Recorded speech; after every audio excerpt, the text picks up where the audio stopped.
এলাকাবাসীর হাতে আটক দুই প্রতারক। ঘটনা খোয়াই উত্তর রামচন্দ্র ঘাট এলাকায়। ঘটনার বিবরণে জানা যায়, গত 2-3 মাস ধরে কলকাতা মুর্শিদাবাদ এলাকার দুজন লোক এই রাজ্যে বিভিন্ন এলাকায় জনসাধারণকে শাড়ি বিক্রির মাধ্যমে কুপনের মাধ্যমে প্রতারণা করে যাচ্ছে। আজ উত্তর রামচন্দ্র ঘাট এলাকার লালটিলা কলোনিতে এক বৃদ্ধ মহিলাকে প্রতারণার ফাঁদে ফেলে 14,000 টাকা নিয়ে পালিয়ে যাওয়ার চেষ্টা করে। তখন সময় এলাকাবাসী তাদেরকে আটক করে খোয়াই থানার হাতে তুলে দেয়। এই ঘটনাকে কেন্দ্র করে এলাকাতে চাঞ্চল্য সৃষ্টি হয়েছে। পুলিশে বলতে আমরা এখানে দুইটা বাড়ি আছে, এই যে সামনে একটা বাড়ি আর এই একটা বাড়ি। তো তারা দুইটা বাড়ি থেকে তারা আইছে, টিকিট নিয়ে আসে। টিকিট নিয়ে আসে, টিকিটের ভিতরে শাড়ির ভিতরে একটা করে টিকিট তারা রাতে দিছে, বসে একটা করে টিকিট আছে।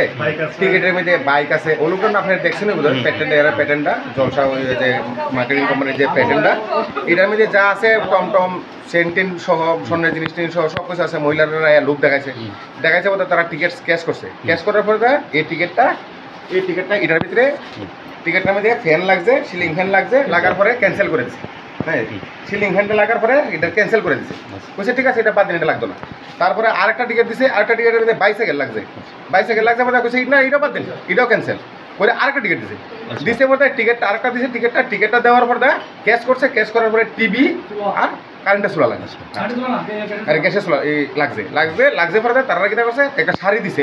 শাড়ি দেওয়ার পরে শাড়ি খুলছে পরে আরো 6টা টিকিট বাড়িছে।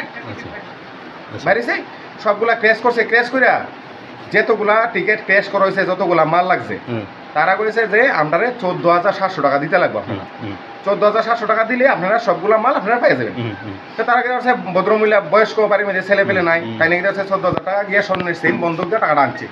আনার পরে তারা যখন টাকা আছে, দেখা তারা কেন মাল নাই, বলছে যে আমরা একটা গাড়ি আছে, ওই গাড়িতে মাল আছে, আইতাছে, মালটা দিয়ে দেবো। ঠিক আছে, আপনার টাকাটা দিয়ে দেবো। তখন সময় আরেকটা বাড়িতে আইসে, সেম ঘটনা। তখন আমি ফোন করছে, আইসি বলে এসে দেখলাম তারা এটা সব কিছু দেখলাম, কাগজগুলো তারা জিজ্ঞেস করলাম, তারা সব উত্তর শুনলো, কিছু দিতে পারে। তারা লাস্টে আমার ফাওয়া ধরা শুরু করতে পারে।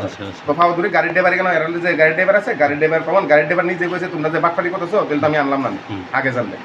যে তারা যে এইভাবে গ্রামে মানে সব মানুষের যে এরকম ভাবে ঠকাইতেছে, যে 14,000 করে সে 2 ঘর থেকে 28,000 টাকা, তার দ্বারা মাল আছে বলতে 3,000 টাকা, এইভাবে ঠকাই আসিরা তারা যে নিতেছে, তার তো একটা উচিত শাস্তি হওয়া দরকার। আপনারা কি চান? আমরা চাই এরা শাস্তি হোক, যাতে এরকম কোনো মানুষ যাতে তারা প্রতারণার শিকারে না করে। তারা